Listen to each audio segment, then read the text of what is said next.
সম্পর্কে যে কথা আমাদের অনেকেই জানে, প্রায় জনই জানে, একটা কথা বলতে চাচ্ছি, সেটা হচ্ছে যে আল্লাহর হাবিব সাল্লাল্লাহু আলাইহি সাল্লাম কখনো কোন সফরে গেলে প্রথমে মা ফাতেমা রাদিয়াল্লাহু আনহার সাথে দেখা করে তারপরে যেতেন। সুবহানাল্লাহ, এটা তো আমরা জানি সবাই, তাই না? কি করতেন?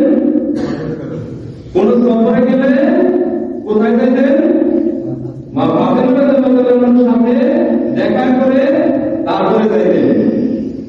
এটা হাকিকত আছে না? আবার সফর শেষ করে ফেরার সময় নিজের ঘরে যাওয়ার আগে মা ফাতেমা রাদিয়াল্লাহু আনহার সাথে দেখা করে তারপরে নিজের ঘরে যাইতেন। আরেকটা সুবহানাল্লাহ,